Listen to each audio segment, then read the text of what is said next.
Your Business Podcast with Frank Furness. Well, hi everybody and welcome to Sales School, and this is Frank Furness, where we're going to help you make more money by mastering sales, dominating marketing, and really being happy. In our next episodes, we're going to be taking a look at the psychology of sales, and I'm going to be joined by my really good friend Ian Halsall, where we speak about Neuro-Linguistic Programming. Right, we're to the next step of the sales cycle now. We've looked at where do we find the prospects, what do we say to them on the phone, how do we develop rapport, what kind of questions do we ask. We've done all that, and now we've got to present our solution, close the sale, and overcome objections. Ian, how can NLP help us in those areas? Well, at risk of repetition, I'm going to come back to the magic three numbers again, 7, 38, 55. This is so important in the presentation because what you say is actually a small part of the overall process. Having said that, there will be many occasions where that 7% is really going to count, and it will make the difference between getting a sale and not getting a sale. I'll kick off by just reviewing some of the stuff that we did on visual, auditory and kinesthetic. If you get the rep system right, your presentation will be so much more valuable. If you understand that if you're with a very visual audience or a very auditory audience, and by the way, if the audience is greater than 10 people, you've probably got all three, in which case your presentation will be, well, if you want to take a look at this, we've got a few things, and what I'm trying to say is blah, blah, and you might feel such and such, and you put in everything, which is probably not a bad idea anyway, because sometimes you get a combination in the one person as well. If you're dealing with engineers, the chances are there are going to be quite a few kinesthetics in there, and the meeting won't start until you handle them some samples that they can physically handle in their hands. If you're dealing with accountants, there's going to be a lot of AD people, and there's going to be a lot more numbers. If you're dealing with senior management, once again, it's going to be AD, big chunk. We haven't done chunking yet, and that's about having the conceptual level right. So you're talking big chunks, you're talking market share, dominance, differential versus the competition. So the language that you use can have a very big contribution to having an effective presentation. Now, before we get on to the presentation itself, we're going to be talking a little bit at some stage in this program about reframing. And the reason I mention that now is because probably the most common question I get asked at my NLP trainings is, Ian, there's all these dozens, if not hundreds of NLP techniques. Which is the most powerful one if you were to pick one? And I would say reframing. Now, I need to take 1 minute to just explain my terms here because I need to use this in a little bit in presentation skills. Reframing, if I say it to you, I'll warn you straight away now, it doesn't sound very exotic or sexy or technical or complicated. It's something that we all do all the time, but the chances are you aren't familiar with it to a high level of proficiency because it's something that we have been exposed to from teachers to kids to grown-ups. Reframing is quite simply having a different perspective on the same thing. So, for example, the old phrase, what's the difference between an optimist and a pessimist? An optimist sees the cup as half full. A pessimist sees the cup as half empty. They're looking at the same thing, but they're seeing something different. So reframing is dynamite. In fact, if you want to be a master of using NLP for selling, be a master of reframing. Because what happens in a sales presentation is you're explaining something and the prospect, their state is, and they're listening, and not much is going on, and then you'll say something like, and what that means is blah blah, and then their eyes light up and they look at you and say, wow, that's incredible. You've been talking about the same thing for the past half hour possibly, but you just give them that ability to look at it from a different angle, see something in it that maybe they hadn't noticed before, even though you'd been talking about it in different ways. That's a reframe. Now, if you want to use reframing in selling, there's two ways in the sales presentation. One is the example I just gave. You might be explaining a feature that they've been looking at for the past half hour and suddenly explain that it has a particular relevance to them. You make a connection that they hadn't made, even though you've been looking at the same thing for quite a while. The second way of using reframing in the sales presentation is a pre-frame. That's something to set the scene before the presentation. And I've used this and it works beautifully. In fact, I'll give you an example, then I'll explain what I did. In my engineering company, I went up to see a paper mill in the north of England, and the management asked me to make a presentation, and they'd already told me that they hadn't met me in time and the order had already gone to my competition, which was, by the way, a very big order. So they said, but we'd like to hear what you've got anyway. Come and give us a presentation. And I said, sure, how much stuff do you want? And they said, about a 45-minute technical presentation on your non-stick coatings. So I said, okay. I brought an inch-thick pile of overhead transparencies, switched on the overhead slide projector, and then switched it off again. You might be wondering why I did that. That was to break their state and to interrupt their pattern, because I knew that as soon as they were into a presentation mode, they were going to be going, oh hum, here we go, another guy giving a sales presentation. Now, you don't want that. You want them to be going, what's going on? So I switched the overhead projector on, switched it off, and I could tell that I'd got their interest. And then I said, by the way, before we start the meeting, can you just tell me what kind of thing you're looking for from this meeting? Everybody went quiet, and I noticed people were looking at the big boss, and the big boss said, well, we're looking for something that'll just reduce our cleaning time. And I said, well, I can give you that. And by the way, I can give you that in a way, when you were talking to the competition, did they talk about the fact that they had a phosphoric acid pre-wash? I said, yes, they did. Well, phosphoric acid can have a negative corrosive effect on some of your equipment. We don't have that. Anyway, I talked like this for about 15 minutes. At the end of the 15 minutes, the big boss said, can you get hold of the accounting people? Let's see if we can stop the check that we've already written. Now, why do I tell you all that? Because what I did was I used reframing and pre-framing as part of my presentation. These are two absolutely dynamite NLP techniques, because if you think about it from the point of view of buyer's resistance, if they know it's a sales presentation, they're going to be more resistant. But if it's, before we start the meeting, can I just ask? Their resistance is going to be about 1/10 of what it normally would be, and they're much more receptive to everything you've got to say. The next thing about making a sales presentation powerful is, and I think you know what's coming now, state. You've got to have people in the state you want to have them in. So you've got to think about the states that you do want, and you've got to think about the states that you do not want. Now, the state that you want by a mile is curiosity. By the way, Frank, did I tell you about my time at Toastmasters? No, tell me, Ian. Oh, gee, this was a real painful one because I did it too fast, which goes to show it's not what you say, it's how you say it. Sometimes you can go too fast. You do trainings, Frank. Have you ever had an audience where you really wanted them to be curious? I have, yes. Yeah, and you know, there's one way to do it. Tell me, Ian. Yeah, do you want to know? Because there's one really good way. Tell me. Right? So that's what I did, right? Do you notice I was doing it, right? Yeah. So I had this bunch, and it was like 400, 500 Toastmasters in, again, Kuala Lumpur. And I said, do you want to know how to make an audience curious? And they said, yes. And I said, because there's one way. There's one really good way. Do you want to know what it is? And they're all getting like, yes. Right, on to the next subject. And I did it too quickly.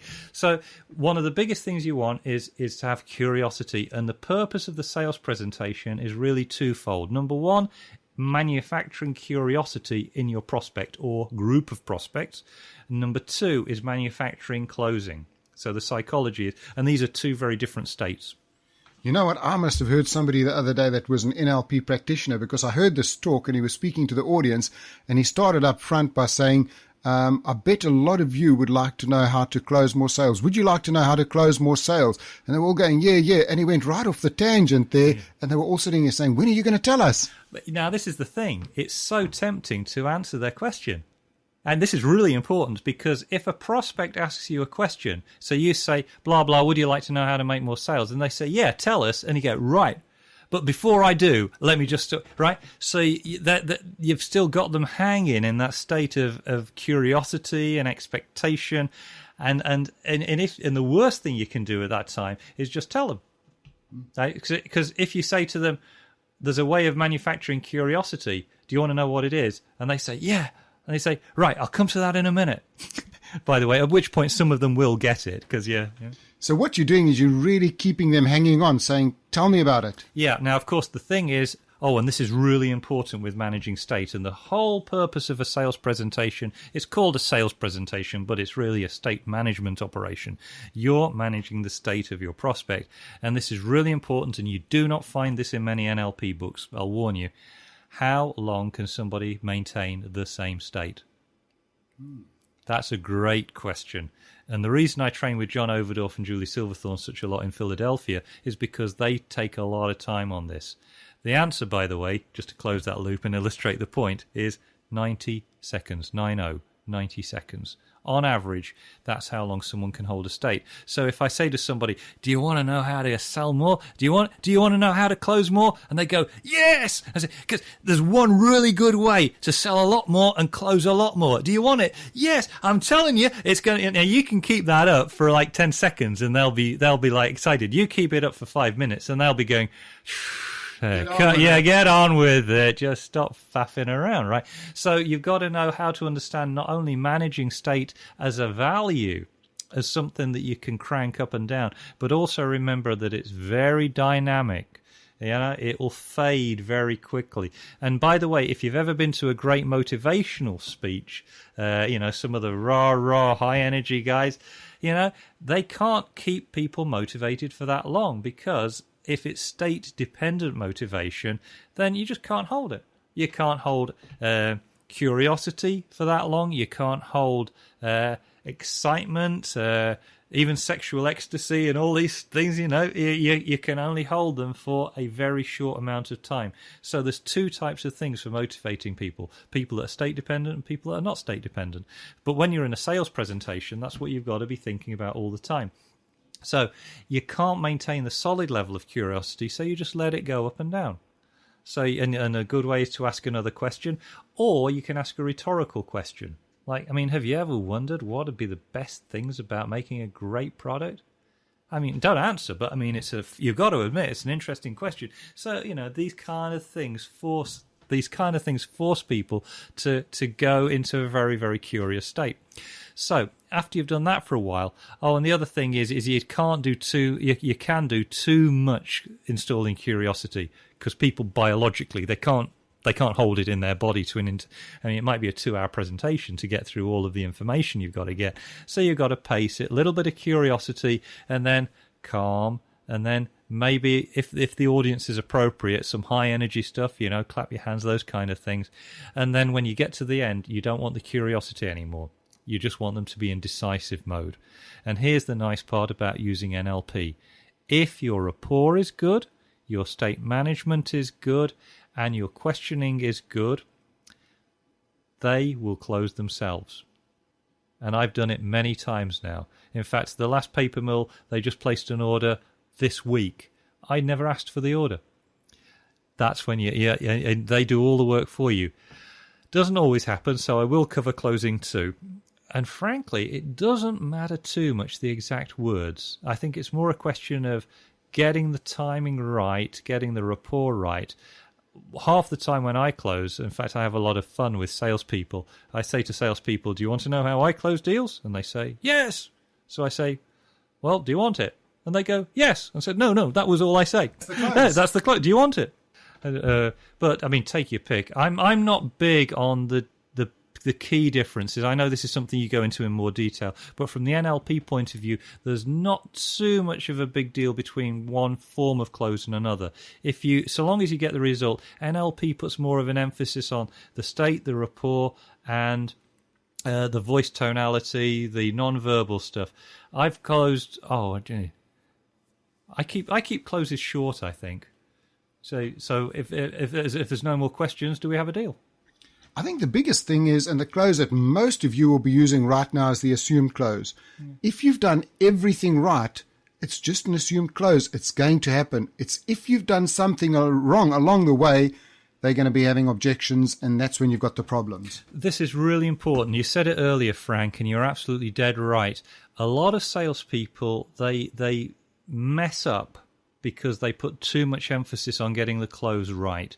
And it's a little bit like when you were at school doing all your exam cramming the night before. If you've left everything up to the night before, you're in big trouble. Yeah? The exam actually started several months ago, getting familiar with the stuff, getting to know it, in which case the revision the night before should be just a few minutes, if you've done your homework well ahead of time.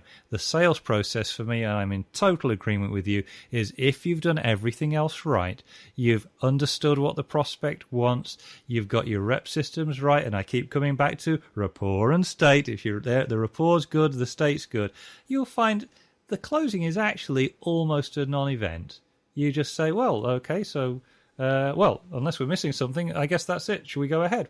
Something like that. And it's just a natural extension of the conversation that came before it.